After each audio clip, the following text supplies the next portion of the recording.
इस वक्त हम मौजूद हैं निरंजनी अखाड़े में, जहां देख सकते हैं कि जो दूर दूर से संत आए हैं उनके यहाँ पर जिस तरीके से शिविर लगे हुए हैं, ये वो संत हैं जो दूर दूर से देश के दुनिया कोने कोने में आपको वो साधु दिखाई देंगे। देखिए सिद्ध साधु यहाँ से बैठे हुए हैं जो अपनी पूजा अर्चना कर रहे हैं। ये देख सकते हैं आप, दूर दूर से आने वाले निरंजनी अखाड़े के वो साधु संत हैं जिनके दर्शन आमतौर पर नहीं हो सकते हैं। देखिए किस तरीके से धूना लगा हुआ है महाराज जी का, महाराज जी की पूजा अर्चना चल रही है। यहाँ पर आने वाले जो भक्त हैं वो दर्शन कर रहे हैं। महाराज जी सादर प्रणाम, क्या मैं आपसे वार्ता कर सकता हूँ? आ सकता हूँ आपके पास जी?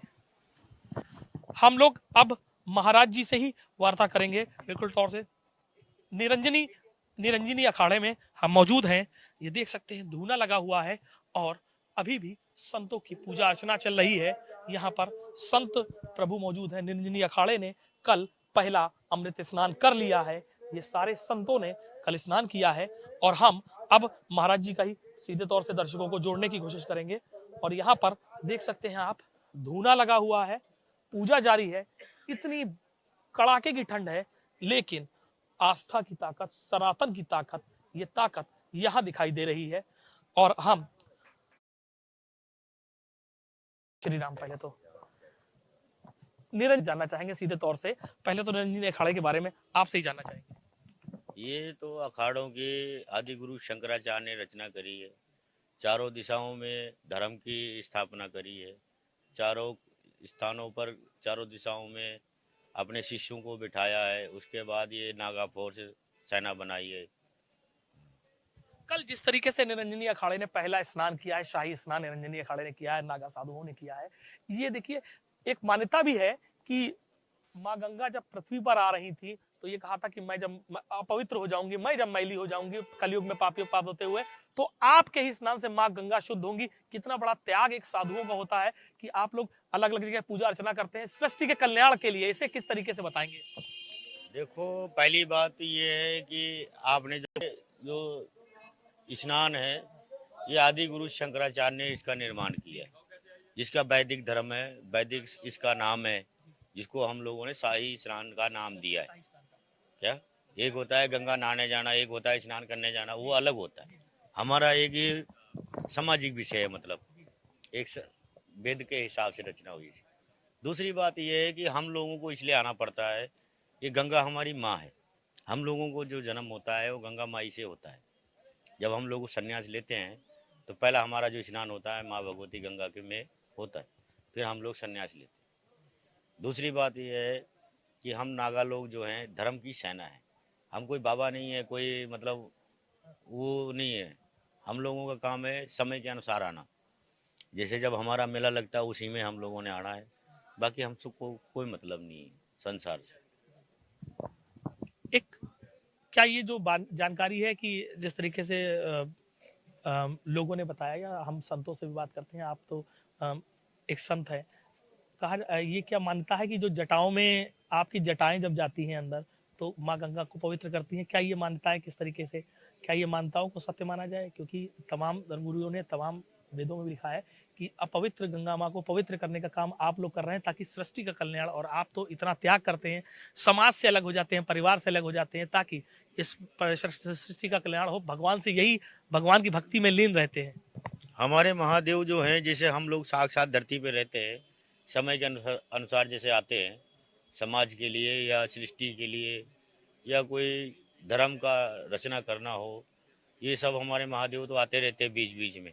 जैसे हम लोग आते हैं, गंगा स्नान होता है पर्व का, इसमें हमको आना ही पड़ता है। इसमें क्यों सामाजिक का विषय नहीं होता, हमारा लोगों का मेन उपदेश होता है। क्यों, हमारा ही कार्य है ये जो मेला होता है कुंभ का। आज से करीब में 2400 साल पहले जाओ आप या 500 साल पहले जाओ आप, तो हमारे तो समाज को, संसार को तो पता ही नहीं चलता था कि नागा लोग स्नान करके चले गए। हमारे समाज को तो पता भी नहीं लगता था। फिर उसके बाद देखो, आज देख लो, इतना समय ऐसा आ गया कि सबको संसार को दर्शन भी मिल रहा है। ये सौभाग्य की बात है दर्शन के लिए, क्योंकि आपके तो दर्शन ही दुर्लभ थे। ये अखाड़े के आप वो संत हैं जो भगवान की भक्ति में लीन है। आपके दर्शन मिल गए तो भगवान के दर्शन मिल गए। तो यही तो बात है ना। जैसे पहले का इतिहास देखा जाए उसके अनुसार से तो आज का इनका समय बहुत अच्छा है। संत लोगों का विचरण दिख रहा है, संत लोगों का स्नान करता हुआ दिख रहा है। क्यों अब जो है ना सरकार के हम लोग अधिकार में आ चुके हैं। पहले जो था सरकार सुरकुर का हमारा कोई लेन देन नहीं होता था, लेकिन ये समय पलटी खाएगा। क्यों नागा जो है अपनी मस्ती में रहता है, वो किसी के अधीन नहीं हो सकते। जो भी अपनी शक्ति को या क्यों उसके बाद तो महादेव की शक्ति है, उन्हें कब दिव्य चमत्कार दिखाने ये तो किसी को खबर नहीं है। जब जब कोई विषय आया तो नागा ने ही सृष्टि के लिए लड़ाई की है। सनातन के लिए सबसे बड़ी लड़ाई नागा साधुओं का, एक नागा साधु की शक्ति जो है वो सनातन को जीवित रखे है, ऐसा भी मान्यता है कि ये तो हमारे महादेव का कार्य है, ये हमारा नहीं है। हमारे को जो जितना उनने सौंपा है कि आपने भजन करना है, तप करना है, जप करना है, इससे क्या है हमारे समाज में सुख शांति बनी रहेगी, हमारे संसार में सुख शांति बनी रहेगी। जैसे हमारे महादेव महादेव चमत्कारी दिखाते रहे तब तो फिर सारे तो उनके चमत्कार के पीछे लग जाएंगे। लेकिन उनका काम है तपस्या करना है, तपस्या तप त्याग जो करते हैं इससे जो है एक प्रभाव होता है। अच्छा, मैं एक सवाल पूछूंगा। हालांकि आप सांसारिक लोगों से बहुत दूर रहते हैं, लेकिन अब बात जब सनातन की आती है, हिंदू की आती है, सनातन धर्म की रक्षा की आती है, तो तमाम निरंजनी अखाड़ा के संतों से हमने भी मुलाकात की। उनका कहना है कि इस मेले में आपको अपने आने वाले कल बच्चों को लेके आना चाहिए, ताकि सनातन की वो ताकत देखे, और जो पाश्चात्य सभ्यता की तरफ मुड़ रहे हैं उन्हें सनातन की तरफ मोड़ने के लिए यहाँ लाना जरूरी है कि आपके दर्शन हो जाए, और आपके दर्शन से उनके अंदर सनातन की अलग जगह। कैसे देखते हैं इसे? देखो ये तो एक सामाजिक विषय होता है, ठीक है ना। समाज को कैसे बचाना है, जैसे हमारे संतों ने सब सिखाते हैं, गुरु लोग सिखाते हैं कि बच्चा ऐसी लाइन पे चलना है जिससे तुम्हारा अहित न हो। ऐसे ही हर एक माँ बाप का वो गुरु होता है, उसका फर्ज होता है कि बच्चा तूने ऐसा काम करना है जिससे तेरे को कोई गलत ना बोले, तेरे को कोई गलत ना कह सके। ऐसे हम लोगों को बताया जाता है कि ऐसी भक्ति करनी है, ऐसा तप करना है जिससे जग का कल्याण हो। और सभी प्राणियों के माँ बाप भी यही बोलते हैं, लेकिन बच्चे अपनी मर्जी कर जाते हैं। बोलते तो यही है माँ बाप कि अच्छी लाइन जाना बेटा, अच्छे लाइन में रहना, किसी के साथ झगड़ा नहीं करना। बोलते तो यही है माँ बाप कि अच्छी लाइन जाना बेटा, अच्छे लाइन में रहना, किसी के साथ झगड़ा नहीं करना, किसी के साथ लड़ाई नहीं करना, अपने रास्ते जाना, अपने रास्ते आना।